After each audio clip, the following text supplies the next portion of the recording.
आ चुके हैं केसरिया के पावन धरती पर। जो हमारे कैमरा के सामने जो लोग रहे हैं से नितेश चंद्रवंशी जी हैं। क्या ये जो संविधान यात्रा चल रहा है उसके बारे में क्या आपका राय है? देखिए, सबसे बड़ी बात है कि समाधान यात्रा पर मुख्यमंत्री जी निकले हैं। मुख्यमंत्री जी का कार्यकाल 15 वर्षों से ज़्यादा रहा है और इतना दिन से ये कहाँ थे ये हमको समझ में नहीं आ रहा है। आज 15 साल के बाद आज ये समाधान खोजने निकले हैं और समाधान इनका सिर्फ पेपर में ही हो रहा है। पेपर में ही, ओनली वन पेपर में नीतीश कुमार जी का समाधान हो रहा है। आपको चलिए हर पंचायत में आपको हम घुमा कर बता सकते हैं कि नीतीश जी का सिर्फ काम पेपर में होता है और कुछ नहीं होता है। अभी वो आ रहे हैं, 15 को आने का प्रोग्राम है उनका। अभी जो ब्लॉक की स्थिति है, अगर ये 15 सालों में क्या बोले आपको 15 महीना रह जाएगा एक ब्लॉक की ये स्थिति, तो मेरा मानना है कि पूरा प्रखंड के हर पंचायत का विकास की गंगा बहेगी। लेकिन ऐसा कुछ दिखने को मिल नहीं रहा है। चलिए, आप फिर एक और सवाल है आपसे से किसान जो तराई में कर रहे हैं उसके बारे में क्या आपका राय है? देखिए, ये मैंने दुर्भाग्य कही है, सौभाग्य कही है। बिहार में कृषि मंत्री बार बार चेंज होते रहते हैं, तो जब कृषि मंत्री बार बार चेंज होते रहेंगे तो किसान का हाल तो सुधरेगा नहीं। कोई एक व्यक्ति कुछ दिन तक काम करेगा तभी किसान का हाल सुधर सकता है और अन्यथा कुछ होने वाला नहीं है। बिहार का मंत्री जी आने वाले हैं आपके केसरिया के पावन धरती पर, उनके बारे में आप क्या कहना चाहते हैं? देखिए, सबसे पहले की बात है कि मंत्री जी आ रहे हैं, उनकी हार्दिक बधाई शुभकामना। मेरे केसरिया के पूरे इस क्षेत्र की जनता से, तमाम लोगों से हार्दिक शुभकामना है। मेरे यहाँ कोई भी अतिथि आते हैं, चंपारण की धरती है और ये चंपारण की धरती ये शिव नगरी है और बुद्ध नगरी है केसरिया। और स्वभाव से केसरिया बहुत नर्म रहा है, तो हम लोग, हमारे विरोधी भी हों सपोर्टर भी हों, उससे हम लोग मतलब नहीं रखते। हम लोग मतलब रखते हैं कि जो मेरे यहाँ अतिथि आए वो मेरे अतिथि देवो भव, और उनके लिए काफ़ी सम्मान है। और हमारे केसरिया विधानसभा ही नहीं, ज़िले के हमारे मंत्री भी रहे हुए हैं, ज़िले के एमपी भी रहे हुए हैं, तो ये लगाव है उनसे और उनके सम्मान में तमाम लोग यहाँ बैठे हुए हैं। और सभी केसरिया के जनता का मांग है कि 5 साल से जो बौद्ध महोत्सव मनाया जाता था वो काहे बंद है? देखिए, ये तो सरकार की क्या प्रोटोकॉल है ये जानकारी तो हम लोग को नहीं है, लेकिन ये केसरिया का गौरवपूर्ण जगह है। केसरिया बौद्ध स्तूप, जो दूर दूर से पर्यटक यहाँ आते हैं, दूर दूर से पर्यटक आगे घूमते हैं। हम लोग को आश्चर्य होता है कि कम से कम केसरिया के सम्मान के लिए, इस जिला के सम्मान के लिए, पूर्वी चंपारण के नाम के लिए, इस बौद्ध स्तूप के बारे में हमारे सरकार जो बैठे हुए हैं, हमारे मंत्री जी जो बैठे हुए हैं, काफ़ी दिनों से इस बिहार सरकार में, भारत सरकार में भी इस क्षेत्र के मंत्री जी लोग रहे हैं, उनसे भी आग्रह रहेगा कि उन्होंने भी इस समाज का आवाज़ को पहुंचावें। और उनकी यह प्राथमिकता बनती है ना, ये प्राथमिकता उन लोगों की बनती है कि यह केसरिया का विकास कैसे हो। एक केसरिया का विकास नहीं है, इस विकास से पूरे ज़िले की विकास होगी, इस केसरिया के विकास से पूरे राज्य बिहार की विकास होगी। जब बाहर से दूर से पर्यटक आएंगे, हजारों लाखों लोग, रोजगार बढ़ेगी, हर परिवार का जीविका का स्रोत बढ़ेगा, तो ये सम्मान की बात है। अगर यह काम नहीं हो रहे तो ये सरकार की निंदा काम है, इस पर सरकार को सोचना चाहिए। जल जमाव होती है उसके बारे में आपका क्या राय है? देखिए, केसरिया बाढ़ का एक नैयर हो जाता है। हमारे यहाँ लगभग अरेराज बेतिया से जो पानी चलती है, अरेराज से होते हुए आकर के केसरिया में आकर के केसरिया, लोहरगांवा, बथना, आपको सिमुआपुर, सरोतर, ये पंचायत में आके नैयर हो जाता है। पानी निकलने की जगह कम है और जिसके कारण काफ़ी प्रभावित किसान, लगभग 10-20 हज़ार एकड़ में किसान का फसल बर्बाद हो जाता है। तो सरकार से निवेदन पूर्वक कहेंगे कि राघवा नदी की सफाई ये सबसे ज़रूरी है। सफाई के साथ साथ चौड़ीकरण होनी चाहिए। जब तक यहाँ से 2-4 नाला नहीं निकलेंगे, ये नाला जा कर के आपको 70 घाट पुल में नहीं गिरेंगे, तब तक केसरिया ये डूबते रहेगा। उसमें भी रेलवे आ गई।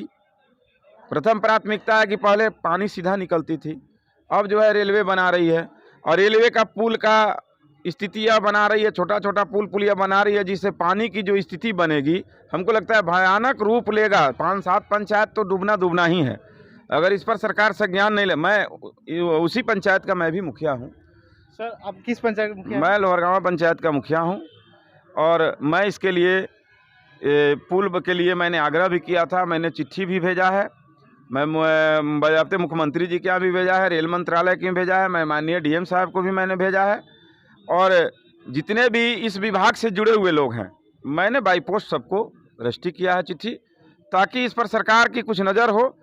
और एक मेरा बात नहीं है, कम से कम 10 पंचायत इसमें विहीन हो जाएंगे। तो मैं, मुख्यमंत्री जी भी आएंगे, मैं एक उनको भी आवेदन मैं दूंगा कि और सरकार की इस पर कम से कम नीति बदले। और सरकार आज बना रही है जनता के लिए, जनता ही डूब जाए तो फिर उस पुल पुलिया की क्या महत्व और उस रोड की क्या महत्व। तो आपका शुभ नाम क्या हुआ? मेरा नाम चंद्रशेखर सिंह हुआ। मैं वर्तमान लोहरगांवा पंचायत, पश्चिमी केसरिया लोहरगांवा पंचायत का मुखिया हूँ। जो संविधान यात्रा में जो मंत्री जी आने वाले हैं उसमें जी मुख्यमंत्री जी आने वाले हैं, उसमें आपका क्या राय है? देखिए, सबसे पहले बधाई हो मुख्यमंत्री जी को कि केसरिया के पावन धरती पर आज बहुत गर्व की बात है कि मुख्यमंत्री जी कम से कम 15 साल बाद तो कुछ समय देने आए। ये बधाई की बात है। और मैं देख रहा हूँ कि हम लोग भी ब्लॉक में जाते हैं कभी किसी काम के लिए, तो बहुत पदाधिकारी नहीं मिलते हैं, कुछ लोग मिल जाते हैं। और हमारा तो केसरिया प्रखंड तो 1.5 साल से पदाधिकारी विहीन रहा। कभी डिप्टेशन पर कोई आते हैं, कभी कोई प्रमोशन में आते हैं, ना हमको वीडियो मिलते हैं, ना अच्छे कोई पदाधिकारी मिलते हैं। तो आज देखने को आ रहा है कि ज़िले के जितने भी पदाधिकारी गण हैं एकदम लगे हुए हैं कि ये नल जल ठीक हो जाए, ये रोड बन जाए, ये नाला सबका बह जाए। अरे एक दिन में कौन सी भगवान पैदा ले लेंगे भैया? 15 साल में आप कहाँ थे? 15 साल से आपकी योजना आती है, धरातल पे आती है। जब हम काम करना चाहेंगे तो एक उलझन उसमें लगा रहेगा, हमारे साथ नहीं किसी के साथ भी लगा रहेगा। आप कहते हैं कि नाला के साथ ही रोड बनाइए। आज जिस पब्लिक को अगर कोई जगह ही नहीं है, तो रोड के लिए कोई जगह देने के लिए तैयार नहीं है, तो नाला हम किसके खेत में गिराएंगे? सरकार उसके लिए कम से कम तालाब तो बनवा दे, तब ना नाला गिराएंगे। तो मुख्यमंत्री जी का तो स्वागत है, मैं उनको हार्दिक अभिनंदन करता हूं कि कम से कम आए। आज भी जो जगह उसी दिन सवेरा, आज भी मुख्यमंत्री जी अगर आ करके या केसरिया का डेवलप कर दे, केसरिया विधानसभा में कुछ काम हो जाए।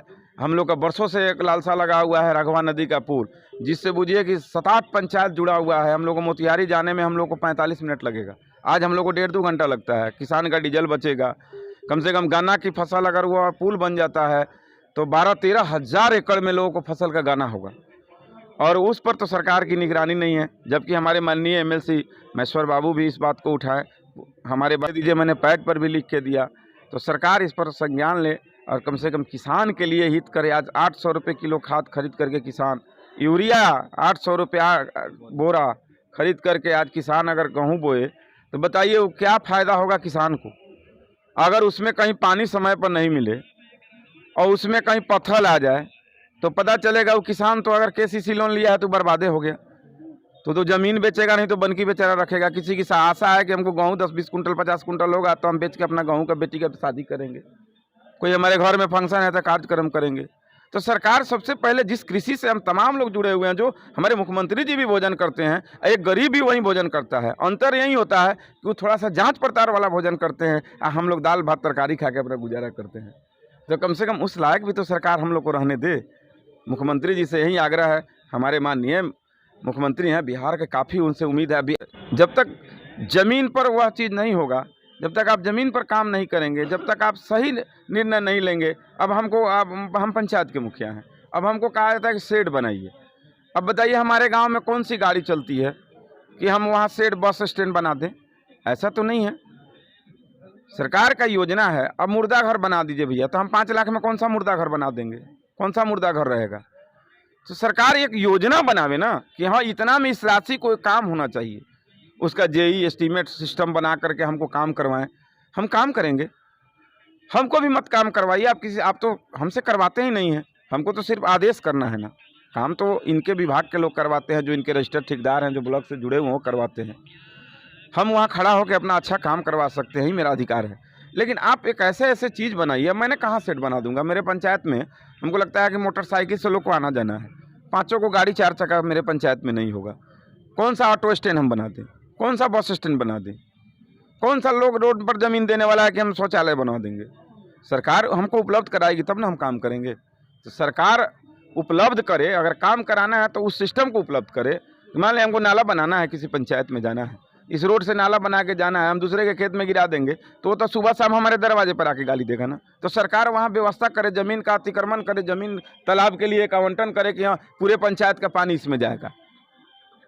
तो सरकार बैठ के नहीं होता है, सरकार अब एसी में बैठ के, डीसी में बैठ के सरकार नहीं चलती है। सरकार जब जनता के बीच में साहब आएंगे और जनता के दुख को समझेंगे तभी सरकार की बात आएगी। पहले वो समझते थे, आज नहीं समझते हैं। तो आज भी कम से कम बदलाव हो जाए। हम लोग तो भाई निर्दल लोग हैं, किसी पार्टी के कटाक्ष नहीं करेंगे। सब दल से ऊपर हम लोग निर्दल हैं, हम लोग सब लोग का सम्मान करते हैं। बने रहिए बिहार टीवी 24 न्यूज में। कैमरामैन अभिषेक के साथ।